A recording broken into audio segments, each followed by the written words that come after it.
Hello,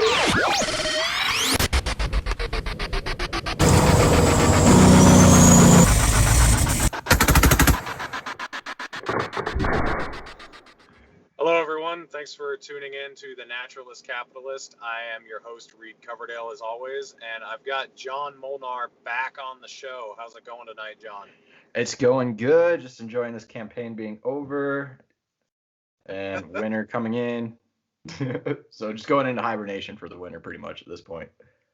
Yeah, I don't blame you. So I did have you on the show when you were running for Congress for my district. How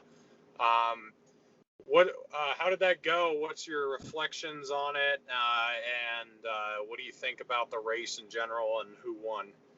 So we ended up with 3.5% of the vote, something like 13,000 and some odd votes in there. But 3.5% of the vote is what we ended up with, which obviously wasn't enough to win, but it was enough to cause a huge headache for everyone because every single day with this race, it was so close that one day you'd have Burgess Owens in the lead, and then the next day you'd have Ben McAdams in the lead. And this went on for like 2 weeks, back and forth with them switching spots. And so each day I'd get emails from different people. You know, one day it'd be the Democrats, the next day it'd be the Republicans going, "How dare you ruin this election? You ruined everything. The other side won. I can't believe you gave them the election." It was hilarious to watch. I mean, I just got a good kick out of it, getting all those emails. So it was pretty crazy. But I mean, it ended up having Ben McAdams, the Democrat incumbent, being unseated by the Republican challenger, Burgess Owens. And so that was a pretty big upset for a lot of people here in Utah. You know, Ben McAdams was the only Democrat in federal office for the state. And now it's just the Republicans again. So we'll see what happens. Yeah, that's exactly what we want. We want them to be angry at us for ruining their elections. That's sort of the whole point. So I was thrilled to see that. What'd you get, like 10,000 votes? Is that around? No, it was a little over 13,000. It was somewhere between 13,000 and 13,500. So it was right in there around the low 13,000 scale. Yeah, so that doesn't seem bad. That seems like a pretty good number. Yeah, absolutely. So when I had you on last time, at the end, we talked very briefly about how we're both atheists and both libertarians, and how that kind of jives really well with our worldviews. Why don't you expand a little bit on what atheist means to you? Are you like because I've seen people who aren't really atheists, they're like anti-theists, you know, they're like, it's a lack of belief in something. They have their own religion, sort of. So just, why don't you just explain to us what you believe before I try to put any labels or mischaracterizations to you? So what I believe entirely, it gets a little messy. I tend to narrow it down to just atheism because I don't believe in any type of God, per se. When it comes to things like higher power, I get a little bit more leeway because higher power could be anything that's has an effect on me, but I don't have an effect on it. So for me, you know, the sun, if it dies, I'm screwed. But if I die, nothing happens to the sun. So essentially, the sun could be a higher power in essence, in my opinion. And there's some other weird things that I take from shamanism, paganism, and animism, where like things have a bit more of a spiritual connection between animals and plants. But outside of that, it's pretty much just atheistic belief. I don't believe in God, and I go based off of what I can be shown in reason rather than blind faith. So like I can go out and I can see with experiencing with animals that they have more of their own personality than just being a mindless four-legged beast. So I get a little bit more into animals and plants being part of everything that involves with us. But outside of that, no. You got to show me an actual fact to go for it. Now, you mentioned the anti-theist, and I saw you going off on Twitter about this earlier as well. And so that's kind of a big kind of line that does need to be drawn, because a lot of people see atheists and they think anti-theist is the same thing. And you made that distinction, which I thought was good. And your distinction, if I remember correctly, was atheist is simply don't believe in God, and anti-theist is essentially we have to get rid of all religion. Right. Like religion is bad, get rid of it. And so that's kind of where I fall more into that atheist line. Same as you were talking about, is because just for me personally, that's what I believe. Do I care what anybody else does? Nope. As long as you're not shoving it down my throat, then we're cool. Yeah. Yeah, I mean, so that sounds very libertarian. The idea of I don't care what you believe as long as you're not trying to force it on me. That's kind of the non-aggression principle. I was raised as a very conservatively religious Christian. Were you raised religiously, or has it always Yeah. kind of? So no, my family was very strict LDS growing up, Mormon.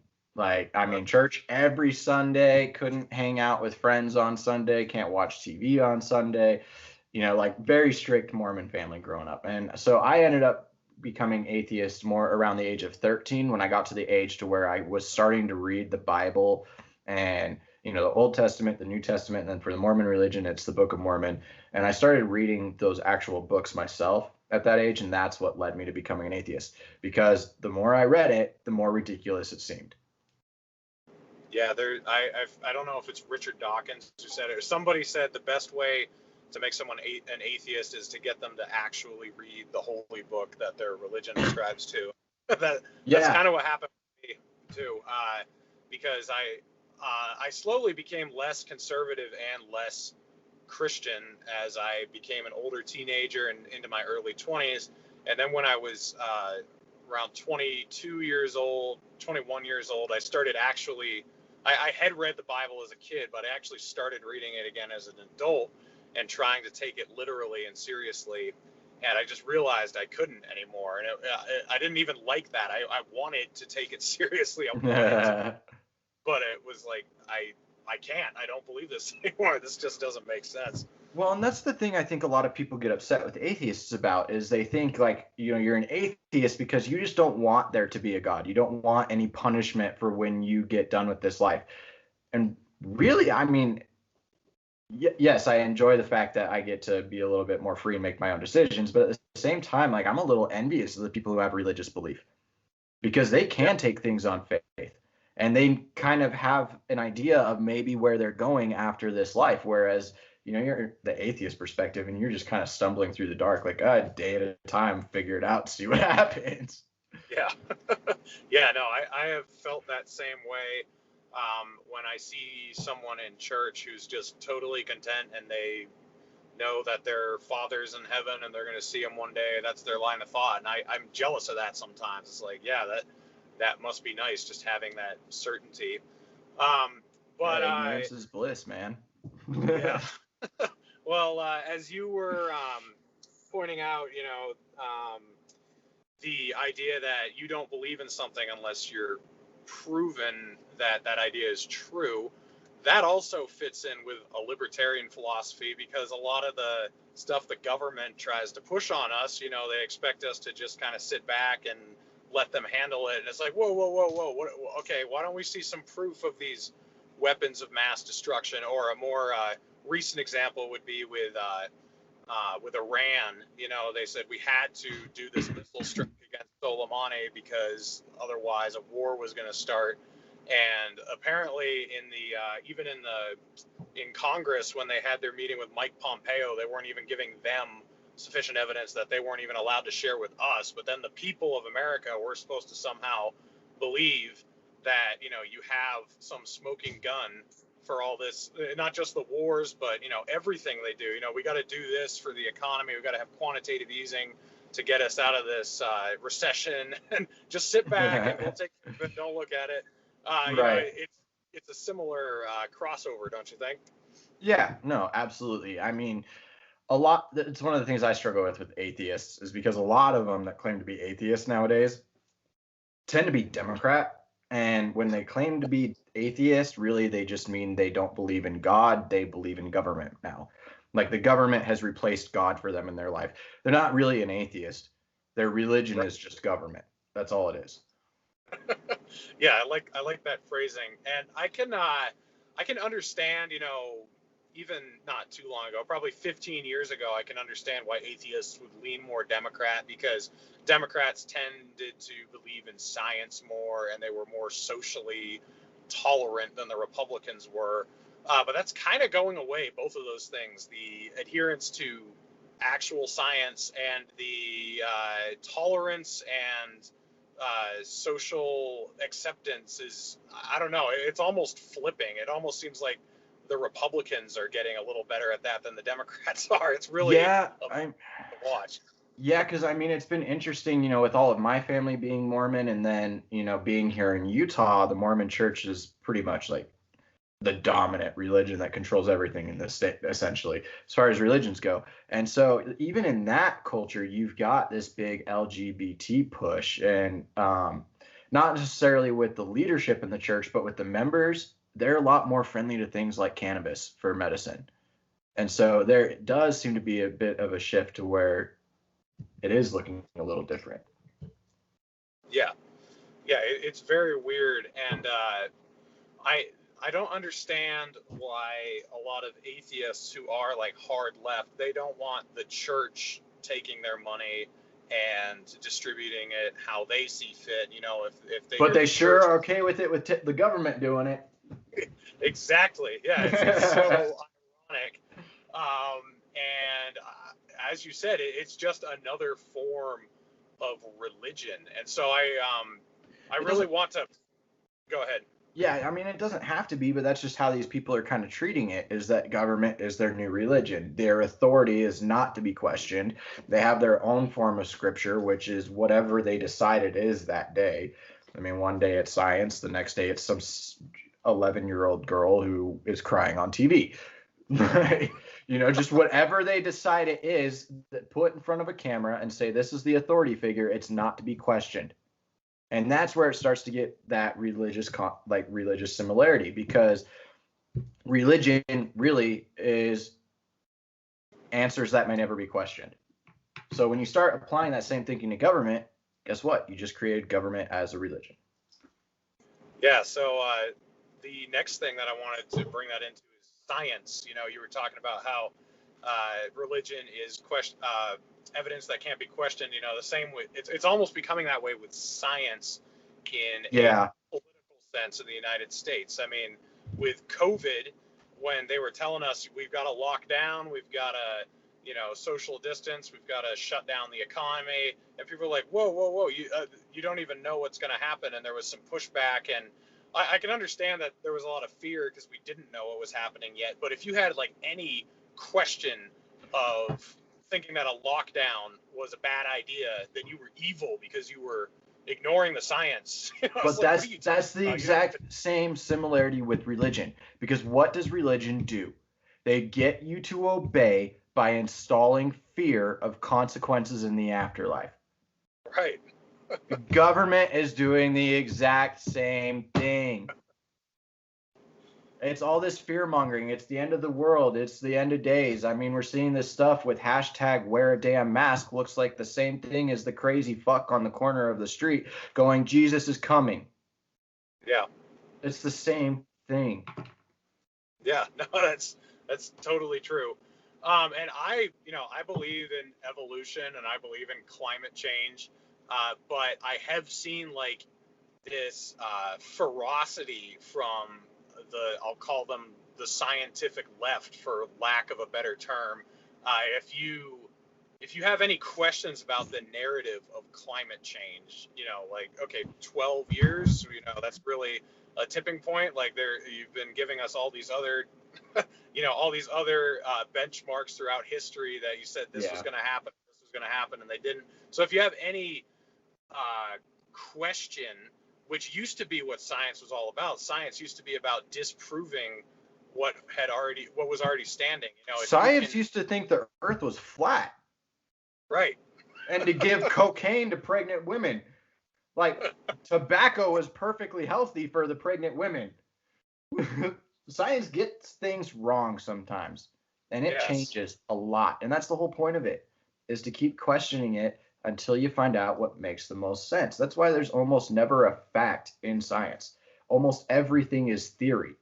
And that's part of the problem, is people don't understand the difference between the word theory when used in just regular conversational English and theory as it applies to a term in science. It's a completely different thing. When people are using the word theory and saying, oh, evolution's just a theory, what they're missing is that their understanding of theory is incorrect in that context, because in science, when they're saying it's just a theory, they're thinking what an actual hypothesis is or an idea. It's not the same thing in science. In science, a theory is something that's been tried and tested, peer reviewed, gone through all kinds of rigorous stuff. It's almost a fact, but it's not quite there. Gravity is still just a theory, if you want to get into the theory stuff. And I mean, you want to go jump off that building because gravity's just a theory, you go right ahead. Social Darwinism for the win. Yeah, totally. So a libertarian atheist to a lot of people sounds like a completely selfish douchebag. You know, it's like, oh, you're a libertarian, you're selfish already, and you're an atheist. Oh my God, like there's just no morality in your life. So where do you find morality? What do you define as morality? Is there any such thing as an absolute morality? Is it different for everybody? What's your take on that? So, I mean, one of the things that was really eye-opening to me was my time in Iraq. I mean, I come back to this a lot because it had a lot of influence on me. But when I was in Iraq, I came to the understanding that morality actually isn't objective, it's subjective and relative to the individual. So everything that we think is good and bad, not everybody else feels the same way. And that's part of the problem with politics and everything. That's part of what I like about the Libertarian Party, is because it leaves morality more up to being to you and what you see as being good, as long as you're not hurting somebody else. Because you can have somebody else's morality being dictated in whatever case, and maybe it's not something that you agree with. Some people, for example, to take one that's kind of a hot topic right now for some reason, I don't know why, the death penalty. Getting rid of it altogether. It's not something some people want. It's immoral to them. Whereas to other people like myself, I'm perfectly in favor for public hanging of a pedophile. Like, this is the wild, wild west. We do things a certain way here. We don't hide behind some injection in a closed room pretending people aren't sometimes monsters. Let's bring back public hanging for pedophiles. I'm all about that, but maybe you're not. And that's why morality is subjective to the individual and not an objective truth for everybody. Now, there's certain things that do hold true, and generally we can all agree upon, like don't steal, don't kill, don't rape. Those things tend to be a little bit more universal. But even still, sometimes rape is okay in some cultures. That, I mean, it's not something we agree with here in this Western nation. At least I would hope not. I don't. But some places it is. So the way I came to my morality really was just coming through a lot of personal experiences and seeing what really was good, what was bad from what I could feel, and trying to learn and grow from that each time. And the biggest thing that I took away from it is that understanding of it being subjective to the individual, and try to keep other people from enforcing their morality on you, and try and keep from enforcing yours on somebody else as well. And that's kind of where you'll find the best middle ground, because we're most civil when we stay out of each other's way. Yeah, so I mean, I agree with you to a point in what you're saying, because we're human and we have different cultures. Trying to define morality can be troublesome. The way I usually approach it is you can have a moral society through a naturalistic approach of individualism. So the most fair approach that I have seen exhibited in human nature has been through individualism, because it protects everybody the most. It allows everybody to flourish the most. It seems like every other form of government or every other form of society, the majority ends up terrorizing the minority, or the minority ends up terrorizing the majority. So it really needs to be as decentralized and individualistic as possible. Would you agree with that? Or yeah, I mean, just because of, like I said, the more we're in each other's way, the less civil we are. So leave everybody kind of alone to figure out their own thing. As long as you're not hurting somebody else, then who cares? Right. Yeah. So I know running for public office as an atheist, and you weren't shy about it. A lot of people are kind of, they just bring it up.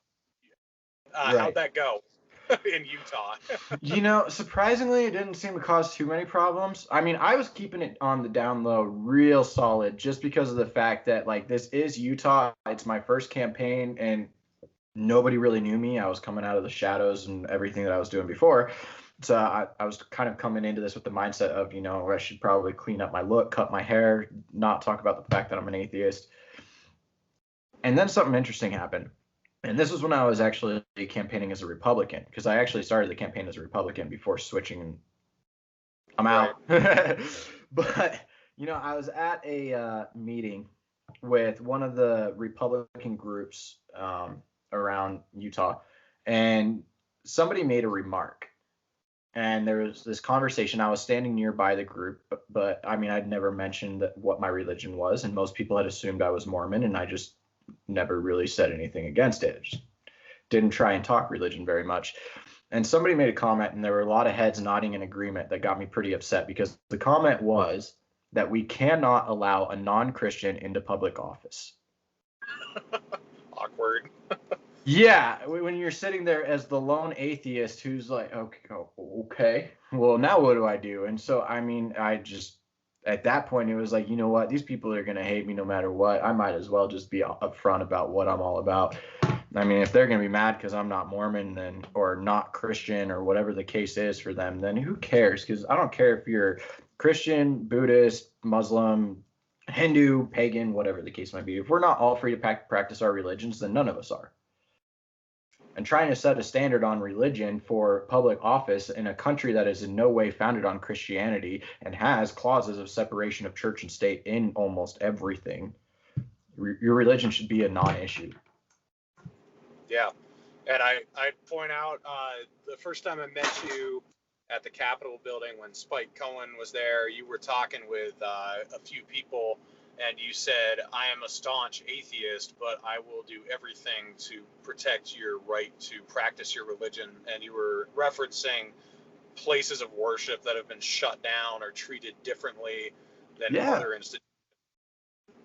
Yeah, I mean, it's been crazy because, the atheist is one of the few guys in the States who's out there saying that people should be able to go to church or mosque or synagogue, whatever the case is for all the different religions, but they should be able to go if they want to. Yeah. I don't want to go, but I don't want somebody coming in and saying I have to go. Right. So I don't want somebody coming in saying you can't go if you want to go for the same reasoning. It was just wild, man. And that, that kind of rings the libertarian idea, as opposed to kind of what has become the leftist idea. Like, I feel like gay marriage, that had to be accepted by liberal America before they were going to say, okay, we're good with legalizing this. Like, they had to get comfortable with it first. I am not comfortable with prostitution, but I think it should be legal. I'm not comfortable with heroin. I will never use heroin, but I think that you should not get thrown in a cage if you're caught using it. So it's really the difference between the kind of left tolerance and libertarian tolerance that I've seen, because libertarians, they don't care whether or not they personally agree with it or find it detestable. It's just, as long as you're only doing that to yourself or not hurting anyone else, you do you, man. And I feel like that's that the atheism kind of dovetails with that well, where that's another example of the leftism being almost like a religion, because they have to accept that as a social norm before they can be comfortable without legislating against it anymore. Would you agree? Or yeah, and I mean, that's a huge part of the leftist thing, is that you have to accept everything that they want you to. Whereas the libertarian side is more, like you said, you don't have to accept it. Just don't bother them if they're not bothering you. Like, it's not your business. Right. Stay in your lane. Instead of, we have to accept everything. I'm not gay, but I have to be at Pride Parade every single year to show that I am not a homophobe. Like, it's ridiculous. I mean, I've had gay friends my whole life. I've never once been to Pride. Like I've got guys that I served right alongside with in the military. I used to wingman for them at the bars because I found out that going to the gay bar, and wingmanning for your buddy was a really good way to meet the women who were there to have a night out with their gay friend, thinking they wouldn't get hit on. So it was a win-win. Like I have no problem with doing all that stuff, but I've never once been to Pride. I don't need to sit there and virtue signal like, yes, I go to Pride because of whatever. And they do that with everything. Like literally everything. You have to show up and you have to act like you support it and you have to make it known. Hashtag this, hashtag that. Like who cares, man? Just leave each other alone. I totally agree. I guess the last thing I want to ask you about is, do you think there is any overlap of religion and state that shouldn't exist, specifically in Utah? I mean, there's a lot of laws in Utah that seem to be heavily influenced by the church. Yeah. Do you have any thoughts on that? I mean, from where I sit, it looks like half the time the church runs the state. I mean, that's my perspective on it. I mean, I know the church had some influence in not wanting Proposition 2 to pass here. I mean, the whole alcohol issues that we have in this state very much seem to be because of the predominant religion. I mean, gambling isn't allowed in this state. We pretty much all the fun stuff we're not allowed to have. And I keep relating Utah is pretty much like California because I've spent my life between both, almost dead even between San Diego and Utah County. And they're almost the exact same state, really. I mean, in California, you've got the Democrats control everything, and so it's a monopoly. And they tell you what to do and how to live, and it has to be by the Democrat religion. In Utah, it's the exact opposite, but still the same thing. It's the Republicans, it's the Mormon church, and you have to live exactly by what we tell you. And so really, they're pretty much the same thing. Utah's just missing a beach. It's about 10 years behind California, and its weed is a lot shittier. Yeah, that's an interesting reflection. So I'll just give you the last word. Are you planning to run again for anything, or you said you're hibernating for the winter, but I've seen you make a couple tweets and Facebook posts about wondering what your next direction is. So just tell us where you're headed next.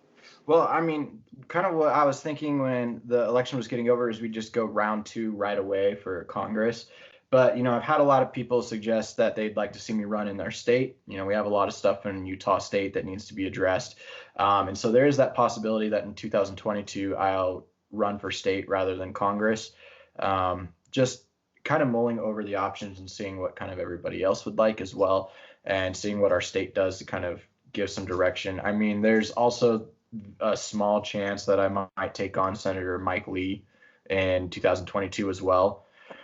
I mean, I generally tend to agree with his voting record, but I have a feeling he might have shot himself in the foot with that comment about Trump being Moroni, which had a huge blasphemous type feel for the Mormon community in the state of Utah. So, I mean, if Senator Mike Lee might be getting out, then it might make sense to go run against him. So that's the thing, is we got about 3 different seats that I'm considering for 2022.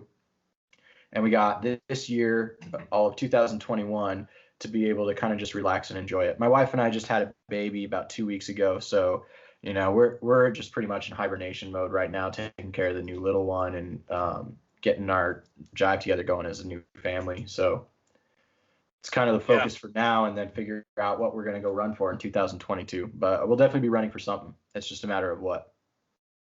Well, congratulations on the baby, and we'll be looking forward to seeing what direction you go in. And you'll have my support whichever direction you go. And we'll have you back on the show for sure to talk about whatever your direction is, and maybe to talk about something else. But thanks for coming on again, man. It was good to see you. Yeah, absolutely, man. It's good to see you too.